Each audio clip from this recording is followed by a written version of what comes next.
What's a Black Christmas movie? You know when you see it. Wait, are there Black Christmas movies that I just don't know about? Yeah, exactly. I'm very intrigued on what Black Christmas movies you have seen, Beau, and what they are. Let me do 2 minutes of research before I get canceled by Dr. Fax.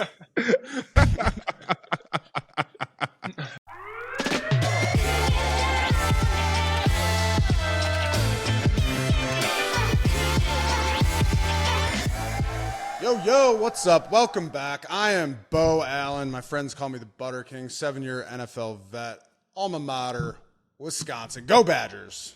And I'm Nate Collins, a.k.a. Dr. Fax. 4 years in the league, and my alma mater is the UVA Cavaliers. Wahoo, wah. Wahoo, wah. Wake up, Fax. We got a big show today, man. Yeah. And speaking of UVA, my Torque Talk is going to Squid Game The Challenge, bro. If you have not watched this show, if you've seen the series that came out on Netflix, it was a huge hit, like took everyone by storm, and lo and behold, they made the real game happen where there's actual human beings. It's not the real game, Fax. They're not killing these people, okay? It's not real. No, they're not. It's not the full game, but $4.5 million it's up for grabs. And when our show comes out, it will be the finale. So I'm really excited for it because there is this little old conniving Asian lady from Virginia who potentially might win it because she, for some reason, had like this motherly drawn to her where all the strongest competitors throughout this event have been drawn to her and then been quickly kicked out. And I respect it, but it's just funny how people act for money. For me, their competitiveness is all over the place. I mean, you're telling me you wouldn't become a conniving little bastard for $4.5 million? No. But here's the thing. Like, for most of the people there, they're not doing that. Yeah, you got to do it. They're crying about these people they met for a week. Oh my God, they're going to get voted out. Like, are you guys crazy? But I'm torqued to see how this show finishes off. And if you haven't seen it, check it out. I'm going to have to check that out, Fax. I mean, $4.5 million. Woo, I would do some bad things. All right, let me tell you what I'm fully torqued about. I got a Steam Deck, Fax. Been gaming a lot lately, and a Steam Deck basically it uses the Steam platform to, you can kind of access all of your games mobily, and it's sick. I got the special edition with the OLED screen. I've been ripping a couple different single player games. Red Dead Redemption 2 is a sick game, like one of the best games of all time, kind of like a Western shooter by Rockstar who did Grand Theft Auto. I'm gonna play GTA 5 on there. GTA 6 just got announced. Basically, it's just a mobile gaming system that's fucking elite, and I'm stoked about it, Fax. When you say mobile, it's like a little suitcase. I'm thinking with a big. Oh, like a PSP? Kind of, yeah. I mean, it's similar to like a PSP. It's a Switch, but it's way more juiced up. Like, it's got a really nice screen. It's got a terabyte of memory. You can locally sync it to your PC, so then your PC actually runs the games, but it sends it down to your Steam Deck, like when you're chilling at your house, couch gaming. So it's like way, way more high performing than any other kind of like mobile gaming device. It's fucking sweet, dude. That sounds lit. I'm scared, but I want to kind of get back into gaming. GTA 6, that trailer came out and it's bringing back memories back in the day. Yeah, but kill some hookers and rob them, bro. It's gonna be sweet.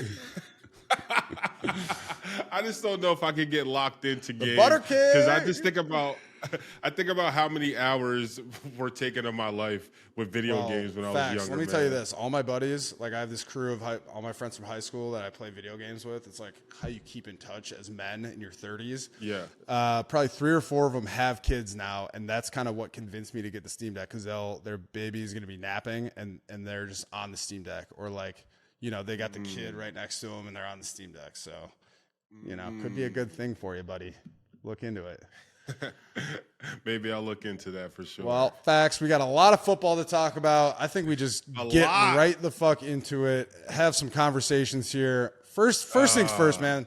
Justice for Garnet the Goldfish. Florida State undefeated, and they are not in the college football playoffs. What the hell else are they supposed to do, man? What do you think about this? It's Virginia's fault. Nah, it's not. No, it just sucks. And like they talk about how winning a Power 5 and going undefeated, it holds so much weight until someone does it. And it's a year that maybe you don't like, and you want to change the rules. You want to move the goalposts, and it's not fair. Like, I understand everyone who's upset.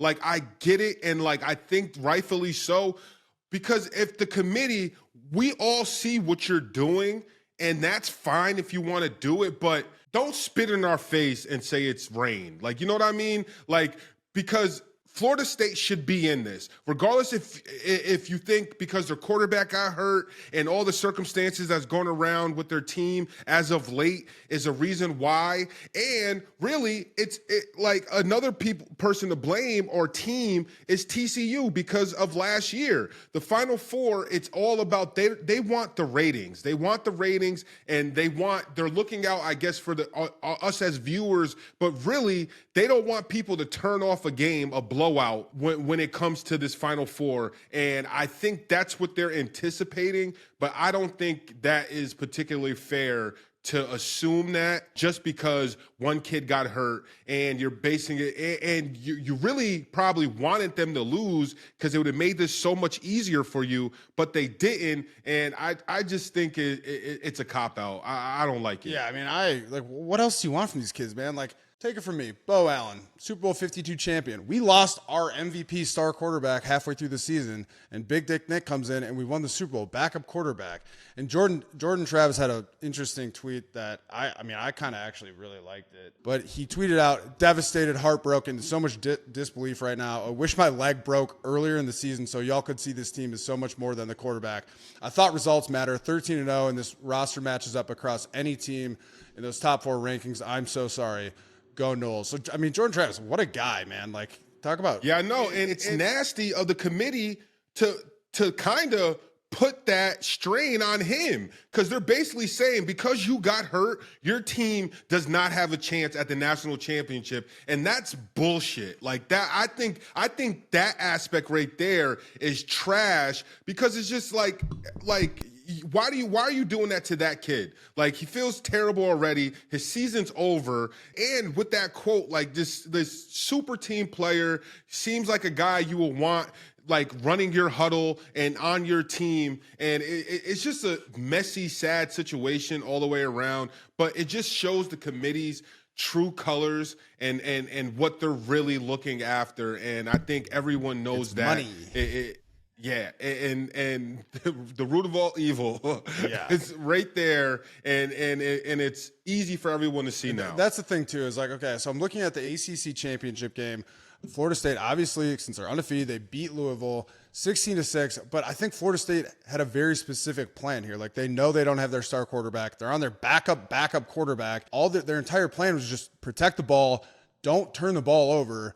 Win this game, like win on defense, because they have a pretty well-built roster. You know what I mean? So like they kind of entered this ACC championship thinking we'll play conservatively, we won't turn the ball over, we'll play good defense, we'll play complete team football, win this game, and then go to the college football playoff. And that's what they did, and then it didn't work out for them, obviously, which I think is so frustrating. I mean, what more do you want from a team? Like, you tell a team, and like we're saying, we kind of alluded to it last episode that I was scared this would happen if Florida State did not blow out their opponent this past week. And they got the win, but they were going to have to win so convincingly that the powers to be would be like, oh, maybe they will get the ratings that we want. Because just like Stephen A said, no doubt, I bet you a primetime Deion Sanders was the coach, they wouldn't have gotten left out. And agreed. I truly believe that also, because it's mainly about the viewers, and they want these games to be to rival the Super Bowl and to rival all these other things. That's most likely why Alabama snuck in. Yeah. And this is a good time to transition to, I think, what another good question is, Fax. In your opinion, who got fucked more? Florida State, which I think we both can agree that they got fucked, or UGA? because UGA isn't in either. You know, it's so interesting. It's crazy because if you want to say UGA, like you gotta lump Ohio State in there also, because it's just, bro, like if you want the best teams in ratings, tell me that Ohio State being somewhere in this Final Four isn't better ratings than necessarily Texas or necessarily Washington. Washington, like, yeah, like you got to put them in because of Penix's run at the Heisman, or he's going to be a top 3. He's going to be there. But if you're talking about the best matchups, it's just like you see in some of these games and these if you're trying to quality losses, like yo, Ohio State lost to the best team in the country. They lost to the best team in the country, not convincingly. Like, yeah, like it wasn't a big time blowout or anything like that. They played tough, so that should show that they're a very, very good team. So it's just it's kind of like I said, it's nerve-wracking even talking about it, because like you're thinking, if you were in the shoes of the committee, yeah, this is a hard choice, but make the right choice even if it's the hard choice. And like everyone saying right now, we don't think they made the right choice. And ultimately it sucks. It sucks for the kids. It sucks for the kids. Like, we know how to, we never won national championships, but you know, if you had a chance for that's something that sticks with you. But it sucks that this will stick with like a lot of these kids for the opposite reason. Yeah, I mean, they have a bone to pick. I think if you're, a Georgia football player or a Florida State football player, like, both of these teams are on the outside looking in the college football playoff, and I'd be furious. Interestingly enough, they're playing each other actually in the Capital One Orange Bowl at Hard Rock Stadium in Miami. It'll be Florida State, currently ranked number 5, like I said, on the outside looking in, versus Georgia. So, I mean, the interesting thing, Fax, is I think we all know that next year the college football playoff is going to the 12-team format. So, I think this will be forgotten. All this drama will be forgotten in a year's time. And, I want to take a look at what this 12-game format would look like, because it seems so much more compelling to me. Even with the 12, it's not going to be as big of an uproar, because it'll be like a smaller fan bases and teams that people don't care. But you're still going to be mad about who gets in at 12 to 13. Like, there's always going to be, or like, what I'm saying, the first couple out, there's always going to be some sort of outrage. So I think it's more now because it's so skewed. Like we're saying, it's only 4 teams, so you only have that. I think it's never going to be, everyone's like, yeah, this is a perfect 12. You hear what I'm saying? I think the NCAA probably likes all the drama involved too. You know what I mean? Like, it's people talking about it. It's buzz. So they're probably like, it's a win-win situation for them. All this drama gets I don't know, people in a fucking fervor, uproar, talking about how their team should have gotten in. But we'll see. There's this graphic I'm looking at that talks about, what if? Like, what if the college football bracket was under a 12-team format? What would happen? You'd have the same. So you have number 1, Michigan, obviously, number 2, Washington, 3, Texas, 4, Alabama. But the other 8 teams are very interesting. So I'll start from the bottom here. Liberty was undefeated, 12. I think that's very interesting too, that they got a January 1st bowl game, being an undefeated team with a very, very weak strength of schedule. You know what I mean? Because they talked about how Florida State has a weak strength of schedule, blah, blah, blah. I just think it's fucking bullshit, frankly. That's kind of what I'm getting at. The Liberty Cucks versus the Oregon Ducks, New Year's Day. It's gonna be a game, bro. I knew you were gonna. And I don't want to troll you too hard, but look, America does not think of Oregon as a football team. That's just not true, bro. Bro, like, why would they put them in this game? That's a slap in their face. Why is Oregon playing Liberty, bro? Telling me a big that time America game. doesn't think that a Pac-12 champion contender is a football team. That doesn't make any sense. Bro, why? It does not make sense. Bro, when you're picking bowl games, you would pick. Why would you give them because Liberty? The committee sucks ass, bro. That's the whole topic. That's exactly what we're talking about.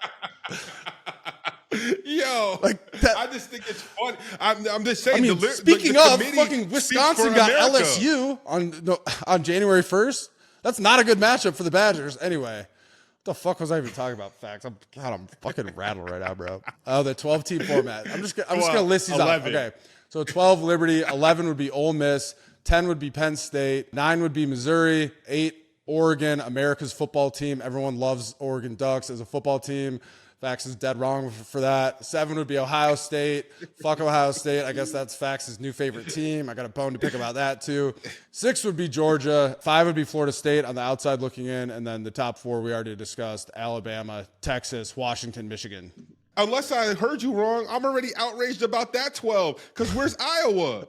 Where's Iowa? Bro, no one wants to watch any more Iowa football, bro. It's not about what you want to watch. It's about the football team. Iowa is a good program. They're better than a lot of those teams on that list. So it's just, they're not. Yes, they are.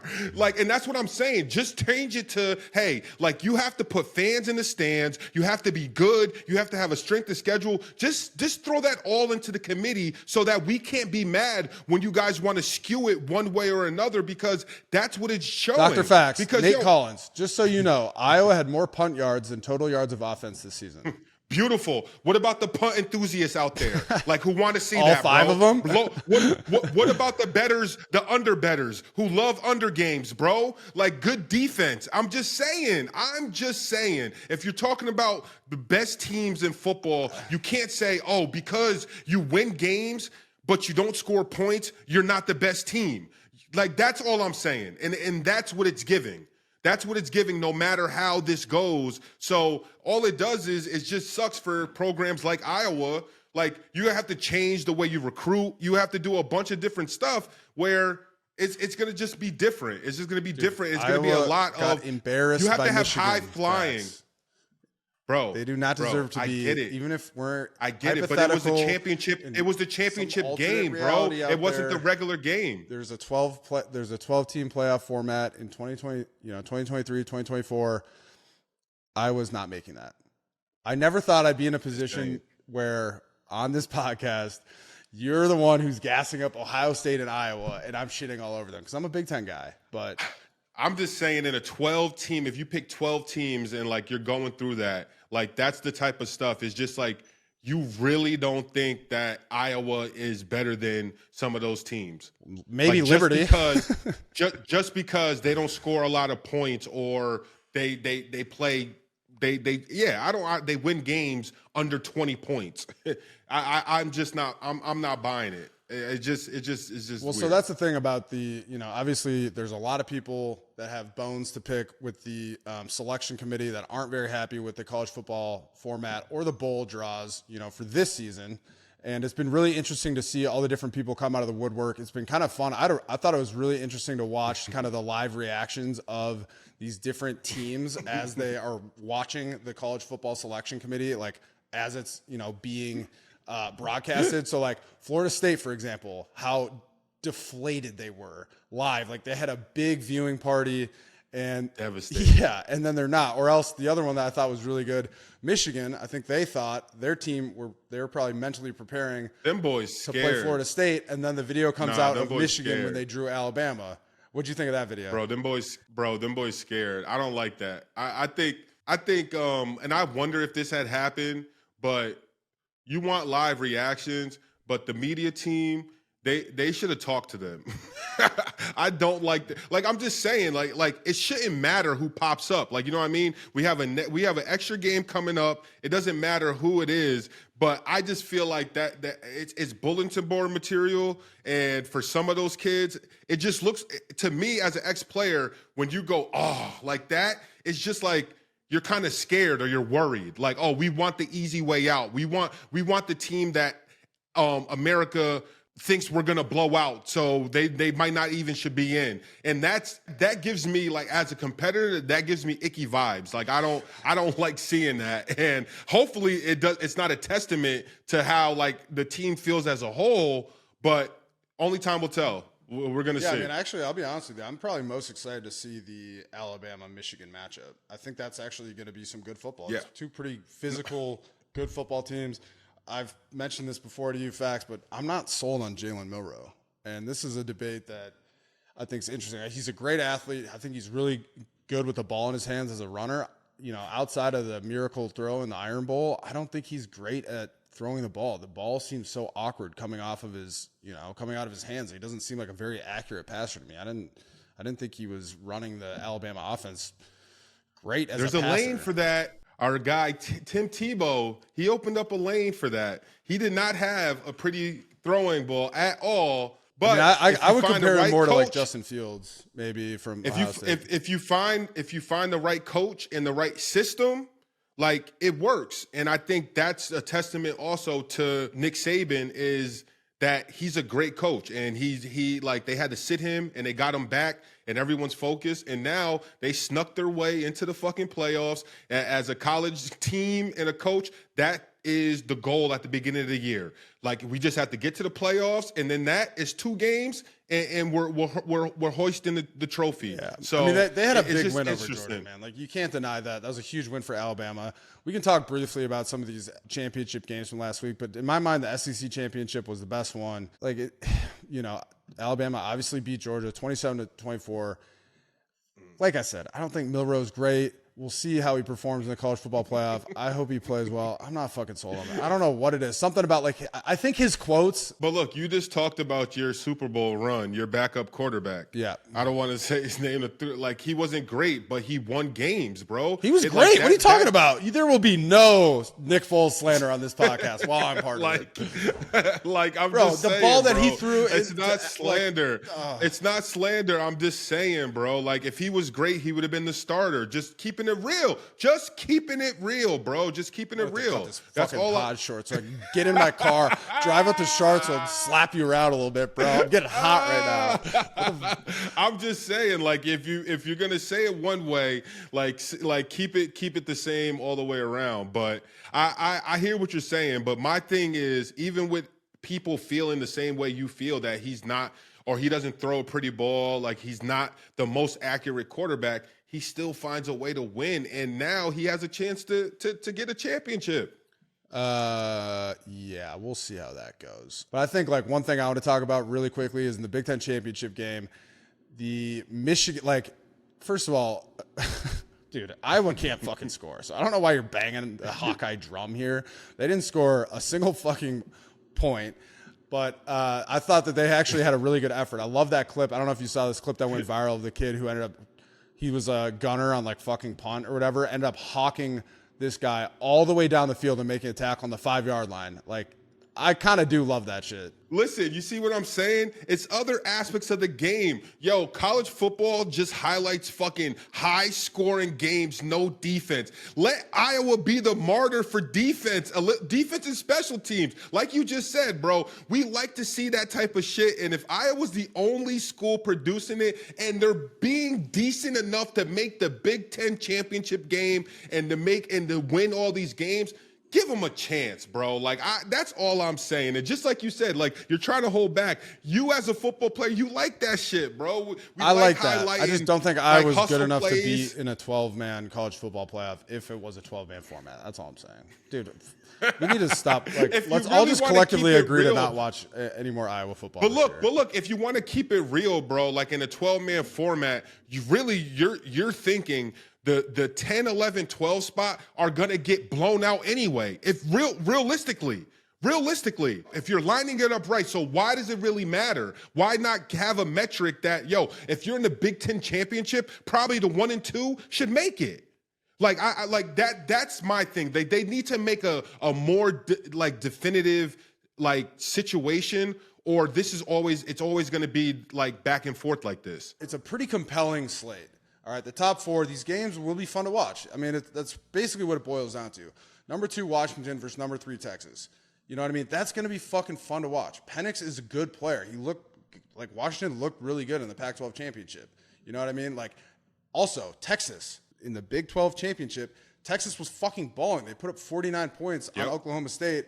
Quinn Ewers, 35 for 46, 452 yards, 4 touchdowns, and an interception. That is likely going to be a more fun football game to watch. We got to see. There's a potential for an Alabama-Texas rematch, which is also compelling, considering that Texas beat Alabama earlier this season. And then I'm actually really excited about the Michigan versus Alabama game. I think those are 2 very physical football teams. I think that's going to be a little bit of a fucking dogfight, and I'm excited to watch that. So I think those are 2 very storied, football programs that are kind of modeled in similar ways. That'll be a fun matchup, but grab your tinfoil hat and bear with me here because there's some interesting conspiracies, and I've been going down the rabbit hole, bro. I cannot be silenced by ESPN and the big media. Vegas doesn't want this information getting out. So hear me out. This is not confirmed, by the way, but I know that it's true because my gut tells me so. But anyway, people believe that there's collusion between ESPN and the committee about FSU not getting in. Basically what happens is ESPN broadcasts these rankings, and so they get the rankings before anyone else. Okay, you got me? So ESPN has an interest in promoting SEC teams, Fax, because they have exclusive TV deals in the SEC. So like a team like Alabama, perhaps. ESPN is a lot more interested in a team like Alabama getting in than, for example, a team like Florida State.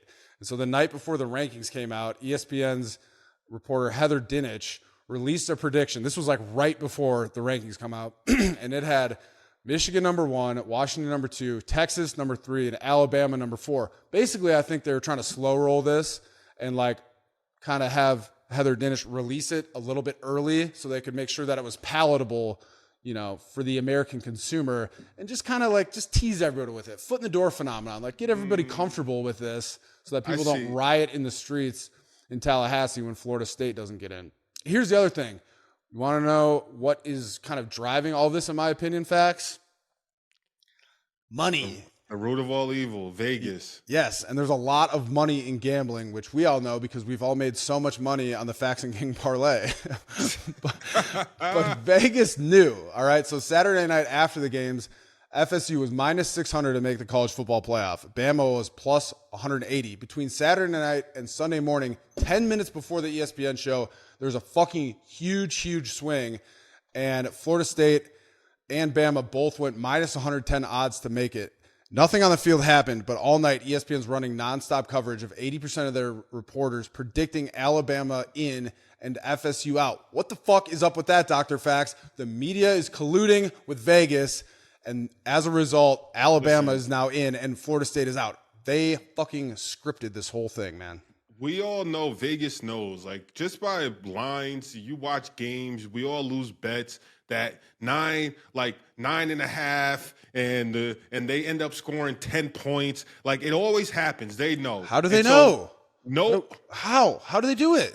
And it's easy to say they clearly are in someone's pocket. They have some type of listening devices. They have maybe what private investigators. Dude, they're listening to us right now, Fax. They probably have someone listening to all sports stuff. But I just feel like Vegas is that mystery that we always think about. And here's a perfect situation. 10 minutes before, you change the lines that much. That saved Vegas so much money. And it's just like they follow the money and they know what's going on. And I would assume that someone in that committee is maybe a brother, an uncle, a girlfriend, a side chick, or whatever it may be. That's a real conspiracy theory. I like that.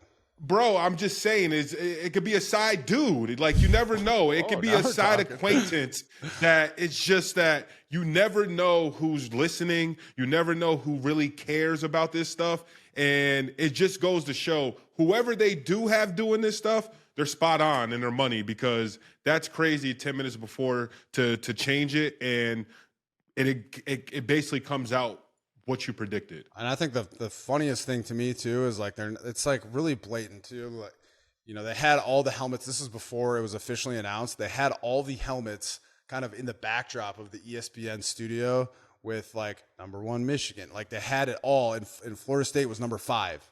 So like they had it all beforehand, man. Like they knew. They orchestrated the whole thing, ESPN. But also what I think that a lot of people maybe aren't thinking about is they already worked out all these scenarios. They already made their mind up. Like, I think they had a board before this past weekend happened, and the board said FSU's not getting in, basically. And the conspiracy, it just rolls. But the Vegas thing, Vegas knows. I don't know. No one knows how they do it. I know how they know. This is my theory. You want to hear it? Yep. Time travel. They got a time traveler. He came back. That's how they know. It's like fucking Back to the Future, man. With the sports betting book, that's what it is. If anyone is in cahoots already with aliens, it's the people in Vegas. It was them. And if they want to do the time travel, the aliens probably have the technology for it. So I think it's Vegas matched up with the aliens. That's how they're doing it. I think we've talked a lot here about, these teams that got left out of the fucking college football playoff. We've kind of beat that dead horse. Why don't we move on a little bit? Let's jump in. You ready, Fax? This is your time to shine, baby. Fast Facts. Why don't you run us through some viral moments, quick hitters, and everything in between from college football over the weekend? Here we go. This week on Fast Facts, we're going to start with quotes. We had a lot of quotes this weekend, and one of the top ones was by Michael Penix Jr., who quoted Geno Smith saying, "They tried to write us off, but we ain't right back." How you like that, sounds Beau? like a Drake bar, dude. I'm sure someone will try to put that in the bar. Next up, your favorite person of all time, Beau. Jalen Milroe quotes Jalen Hurts. Keep the main thing the main thing. Before anyone had an opinion of me, I had a purpose already. I love it. Drop the mic. It's a good quote, man. It's so funny because Jalen Hurts is like the most stone-faced, stoic dude of all time. Like, not a lot of emotion out of him. And then he just rips out these quotes that are phenomenal. It's awesome. Next up, Donald Trump, he weighs in on the football committee saying Florida State was treated very badly by the committee. They become the first Power 5 team left out of the college football player. Really bad lobbying effort. Let's blame I don't know how to say that. He's talking about Ron DeSantis, bro. I don't know how fucking. First of all, the only person I dislike more than Jalen Milroe right now might be Donald Trump. Honestly, no, we don't need to get into politics too much on this pod. I just think it's hilarious how Trump's pandering to potential voters in Florida by just shitting on marketing king. Exactly. Marketing king Trump. He couldn't resist. It's brutal.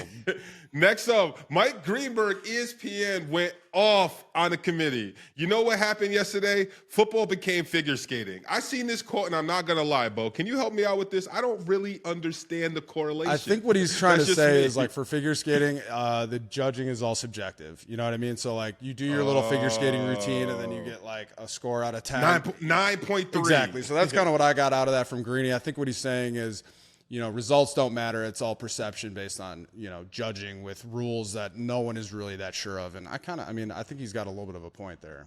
Yeah, thanks for clearing that up for me. Brother. Thanks for clearing that up. Next up, Missouri head coach Eli Drinkwitz on Ohio State matchup on live TV. He ends his Zoom call, says, "Hey guys, I got a quick phone call.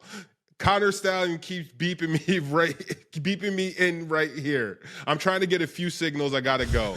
Making fun of Connor Stallions, the fact that they're playing Ohio State in the bowl game. I thought that was fucking hilarious, man.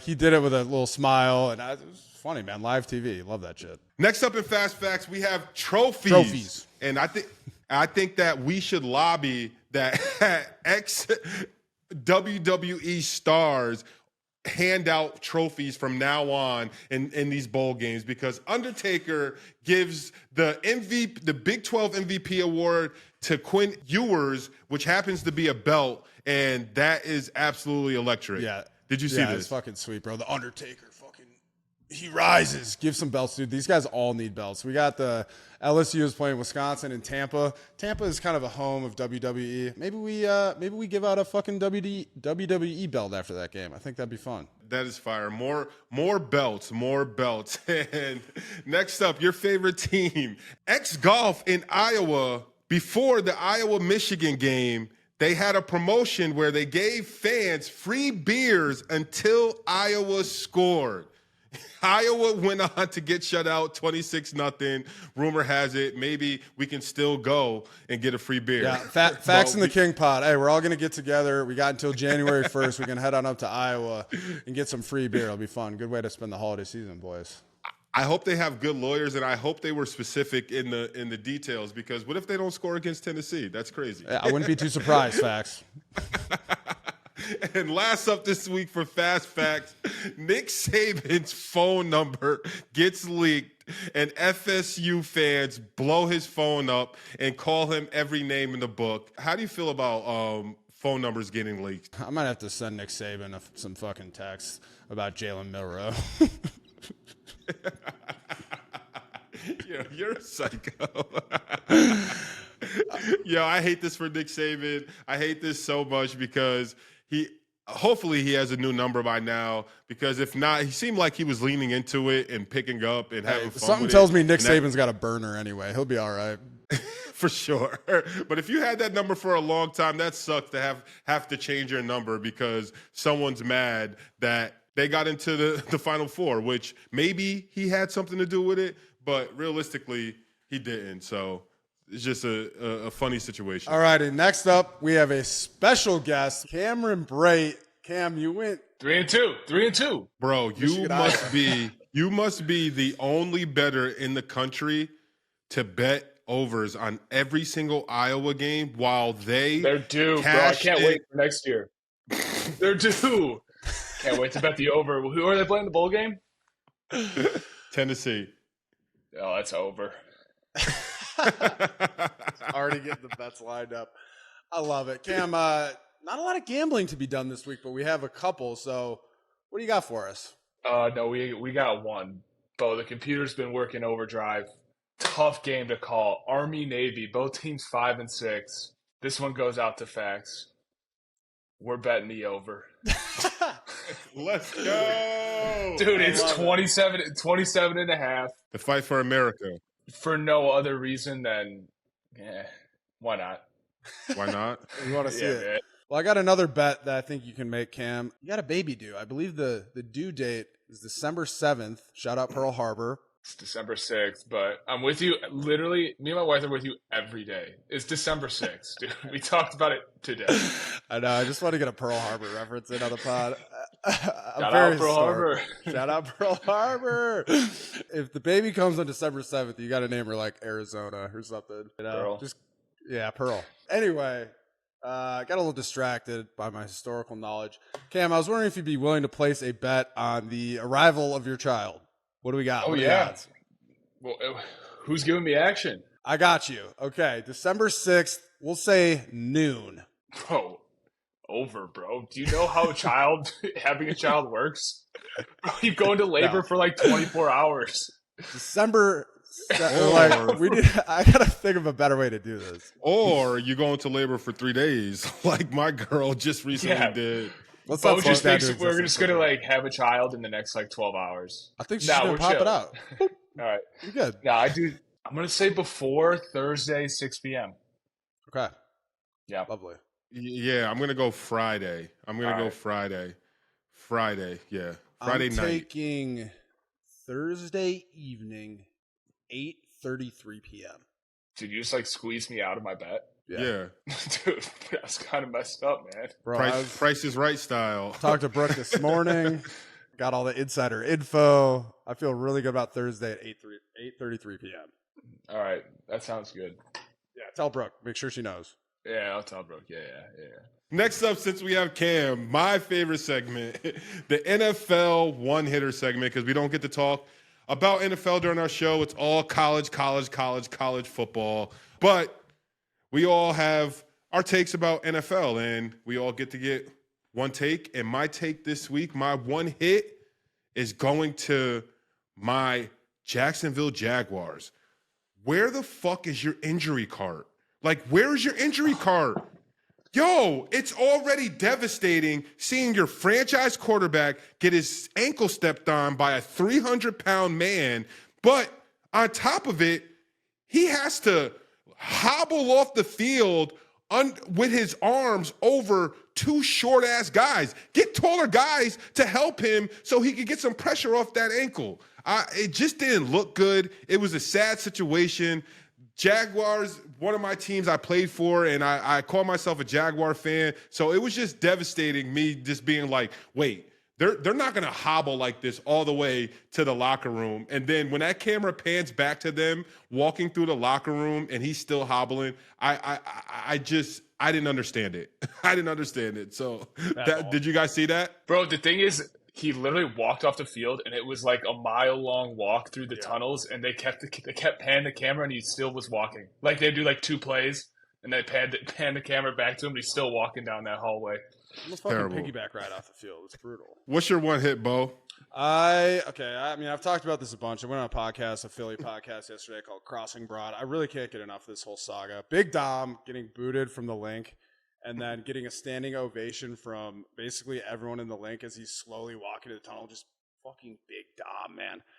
I think that whole thing was incredible. I love Big Dom. I can't believe, I think it got a little blown out of proportion. His, dust up with Greenlaw or whatever on the sideline. Curious to see how the NFL reacts, but I really couldn't get enough of the standing ovation he got on the way out. It was awesome to me. For our listeners, for context, Big Dom is the head of security for the Philadelphia Eagles, and he is most commonly seen walking right behind the Eagles head coach. And there was an altercation on the sideline Sunday afternoon football game, and now he's all over the place. Easily the most famous head of security in the NFL now, right? I mean, yeah, dude, he's a legend too. He's I remember he's a massive dude. So I was like, "What's up, Boo?" He's just super cool. He's unbelievable at his job too. I love Big Dom. He's amazing. Cam taking us to New Orleans Sunday. Jameis Winston enters the game, first pass, should have been picked off by two guys. Gets tipped right to the receiver for a 30-yard gain. It was incredible. Just no matter what, it's going to be must watch. Also from that game, did you guys see the sideline personnel guy? Oh my God! No. We don't want to talk about that. Did you see his leg? Of course. Oh my God! I can't believe you brought that up. Bro, one of the most devastating injuries on a football field I've ever seen. This guy on the sideline. We were live streaming it, and when it happened, I was just like, I don't think I seen what I just seen. It looked like the TV glitched the way his leg looked. It was truly one of the worst injuries I've ever seen on a football field. This poor old man working the chains.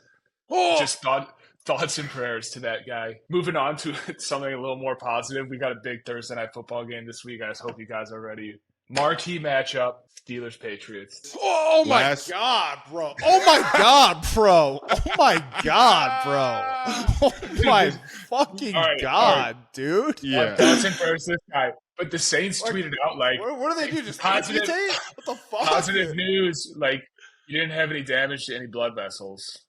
Oh yeah, basically they put out a statement saying broken fibula.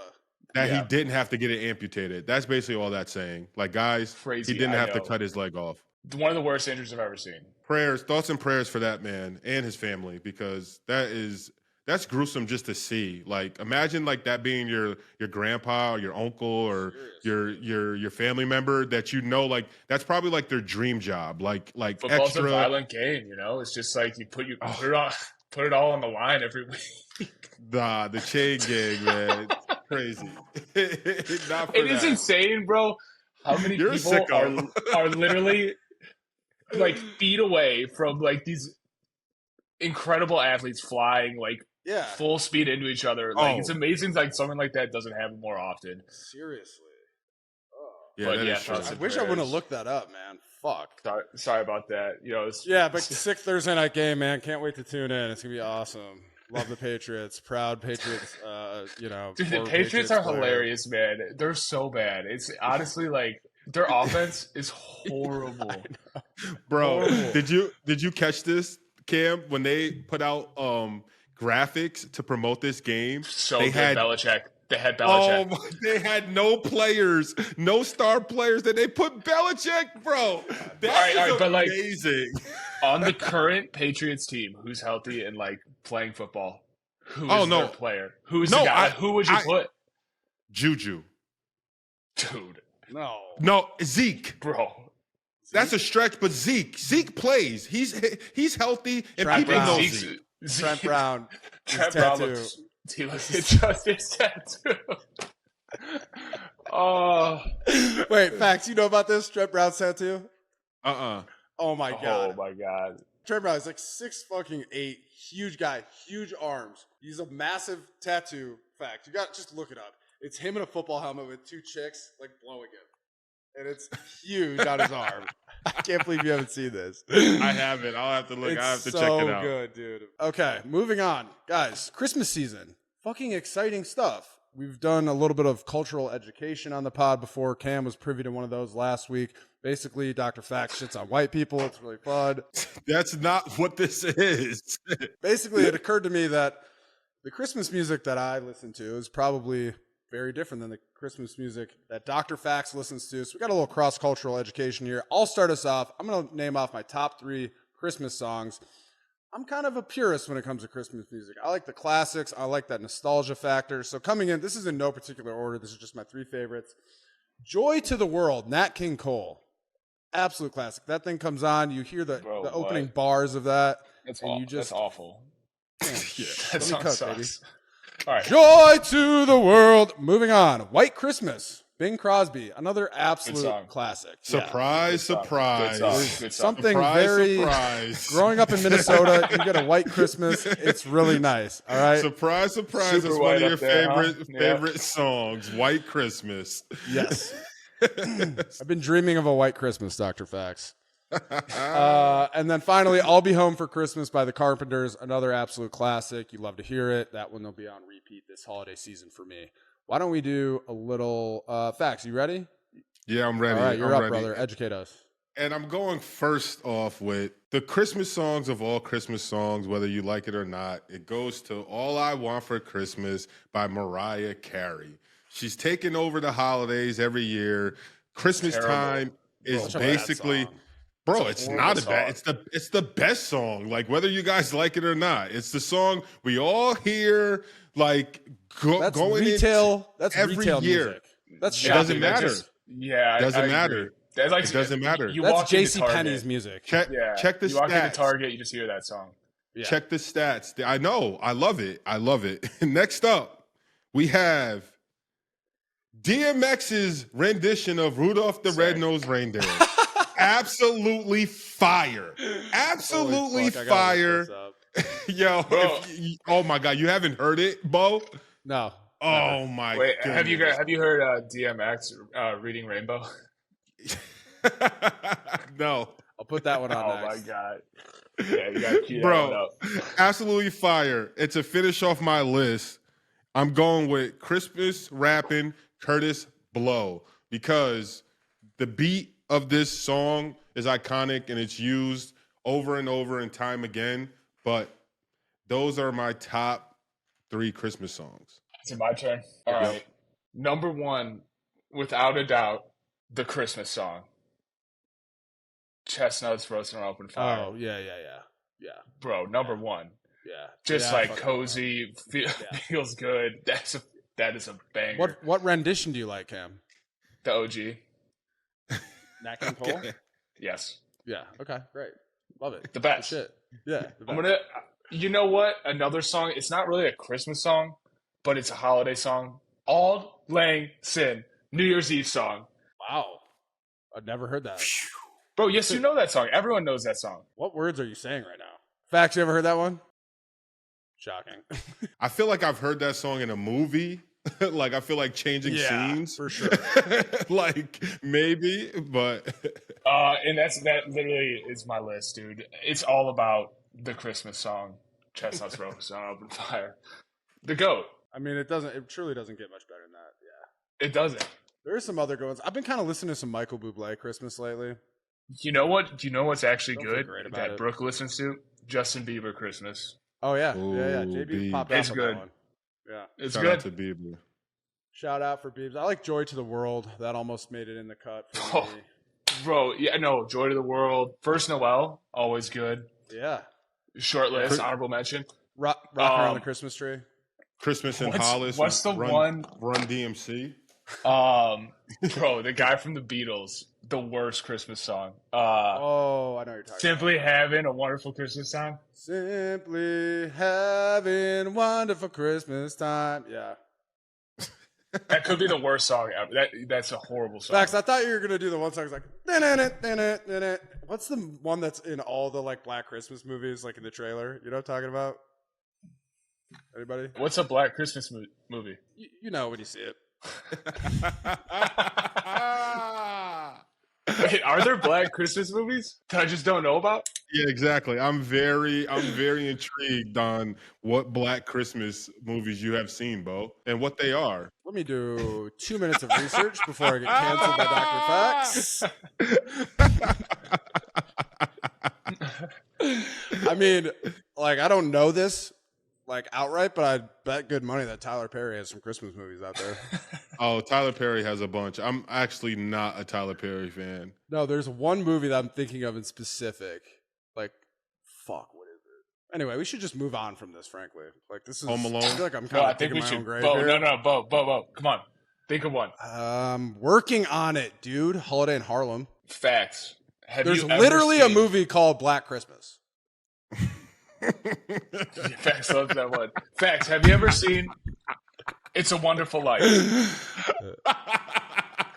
I'm not sure. What is it this about? movie? I need to find this. Black and white from like the 40s. No, the only Christmas movie I watch is Home Alone. It's Home Alone, bro. Okay. That's it. All right. I mean, Home Alone is the best Christmas movie. It might be. Hands but down. actually, Home Alone 2 Lost in New York. I'm sorry. Cam, it's always great having you. Maybe your one bet, you can go perfect this week? Yeah, over. Yep. Yeah. Over. So we're all betting points this week. Cam will Lock have the a week. perfect slate. And the baby bet. And the baby bet. So we are wishing you a happy, healthy delivery to your Thank you, baby, sir. to your wife, and we'll be excited to see you next week. Yes, sir. Bowl season coming up. Hell yeah, baby.